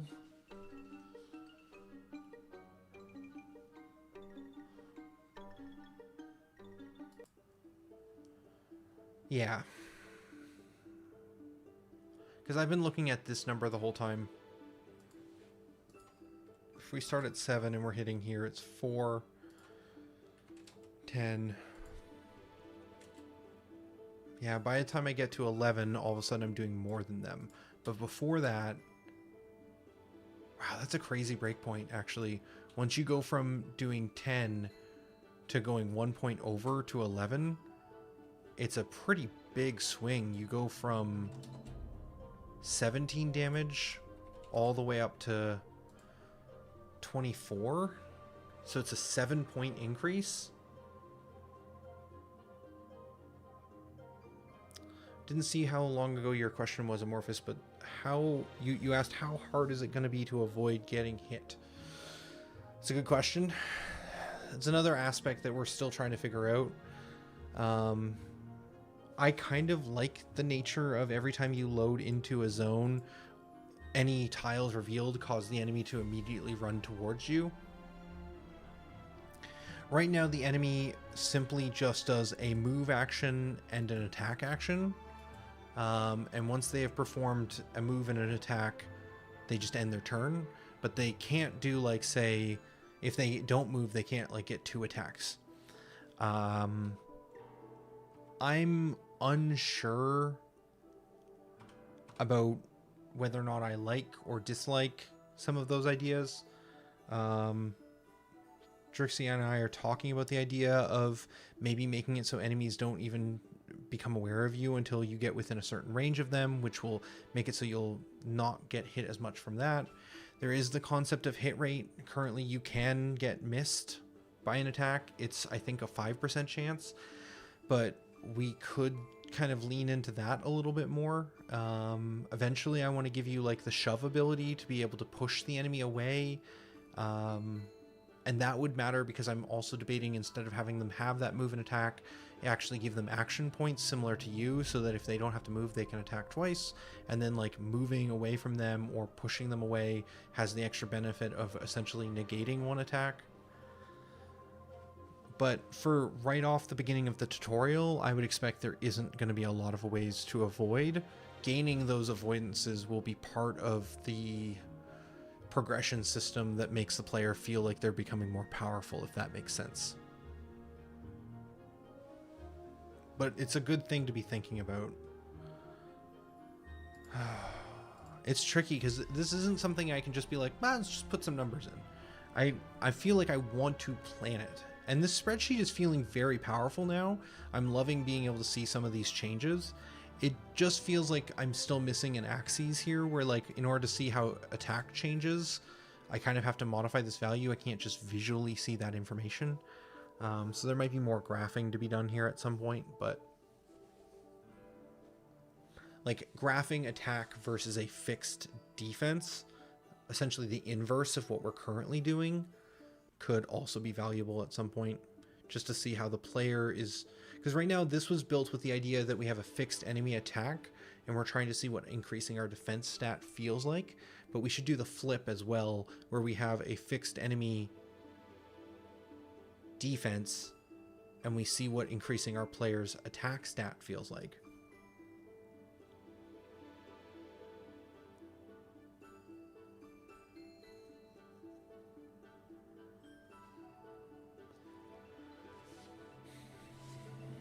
I am liking how effective this is feeling. We made defense matter so much more, but in doing the scaling, it also inadvertently made attack feel way more powerful as well.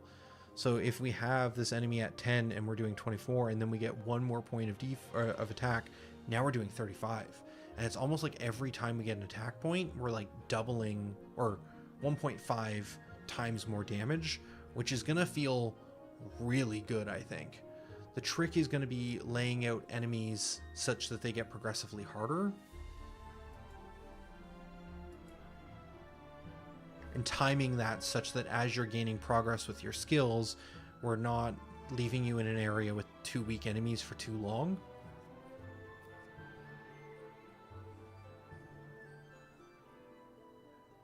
And that's not even getting into farming, because technically you could like keep hitting the same enemy with slash over and over again to keep leveling it up. How does Fire Emblem fix that? I guess Fire Emblem makes it so that the higher the enemy, the higher level your unit becomes, the less experience they get for attacking and defeating lower level units. It's hard to kind of evaluate because the level of your skill doesn't really equate directly to the enemy.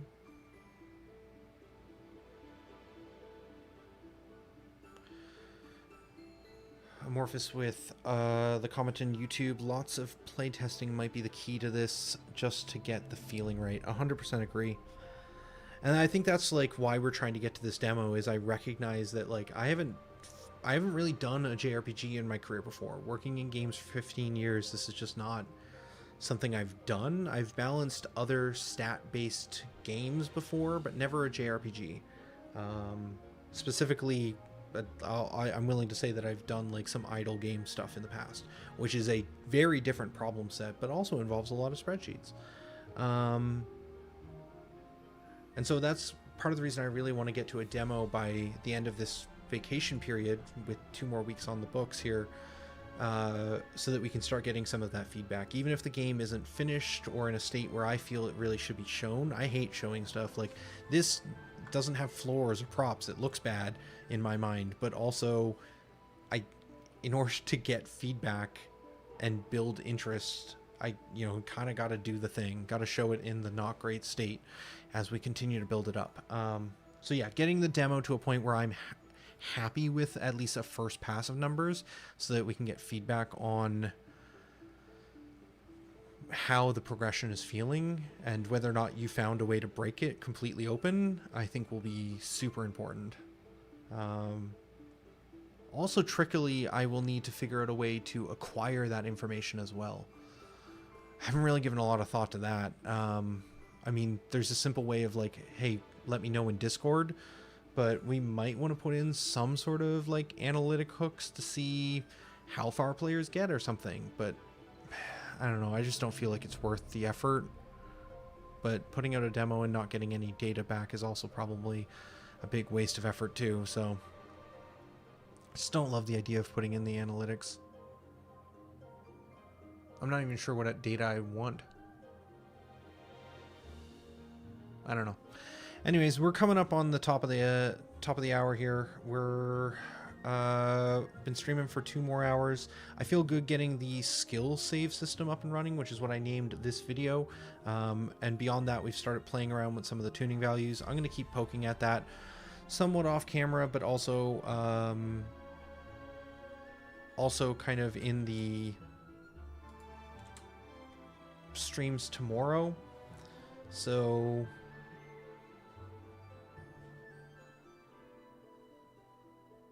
100% Amorphous. Nemesis Lilith, first time chatter on Twitch. It's going pretty good. We're just getting ready to close out the stream here now, so you're catching it right at the end. But I recommend checking out the YouTube videos for some of the previous stuff. If I want to be cool, I suppose I can kind of just show off a little bit before we call it. But essentially, we're making a isekai-based narrative JRPG framed around the idea of doing runs. So once you run out of health, you come back to the Goddess Realm. You can spend your skill points to increase your stats. And then from there, you can unlock new abilities. And then you can go do another run. You gain checkpoints as you progress. So when you start, you will reveal parts of the world slowly. Things tile in piece by piece. This is a very temporary kind of art space that me and my wife Trixie are working on to try and figure out shapes and form for some of the props and stuff we want to lay everything out in.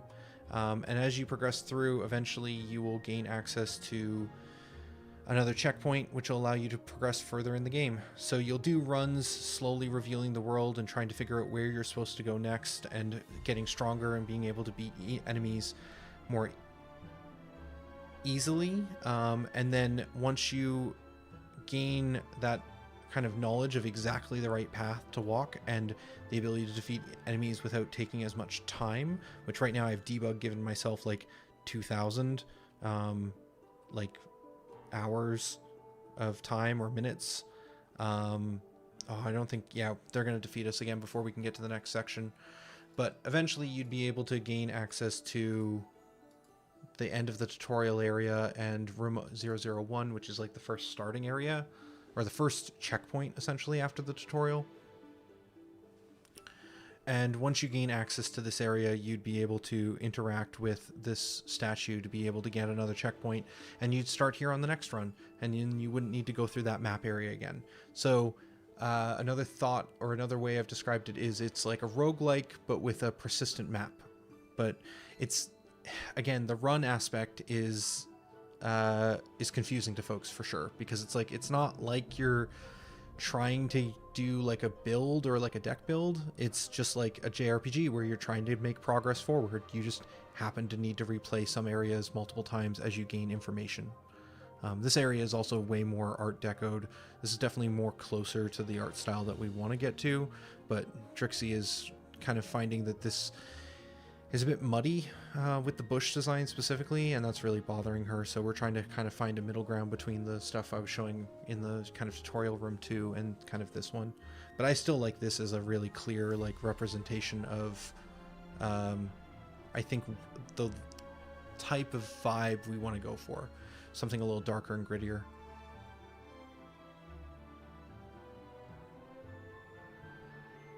Thank you. I hope it sounds interesting. I don't know. I just keep building on it, and the designs kind of come to me, or as it kind of builds itself a little bit as I kind of create the constraints and need to fit within it. Yeah. So anyways, so that's where we're at. So end of the stream overview here. We are on the end of week 2. We have gotten a lot done this week. Next week is going to be obviously holiday stuff, but I will still be getting in 4 streams. So tomorrow we'll be back again at 11 a.m. So in approximately 13 hours, we'll be streaming again. And then we'll do same as what we've been doing in the past. We're going to do 2 hours from 11 to 1. I'm going to take a break for lunch and then come back for 2 to 4. And then we'll do that Tuesday, Saturday, and Sunday. And then I haven't figured out the schedule for the final week as we get closer to the demo close.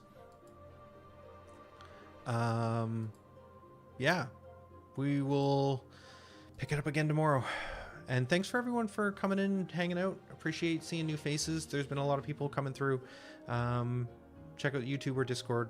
Do all the things, I guess. I don't know. I'm not very good at the YouTube-y things. I'm just trying to code and make a video game. Anyways, for now, though, this is going to be Tolhi signing out.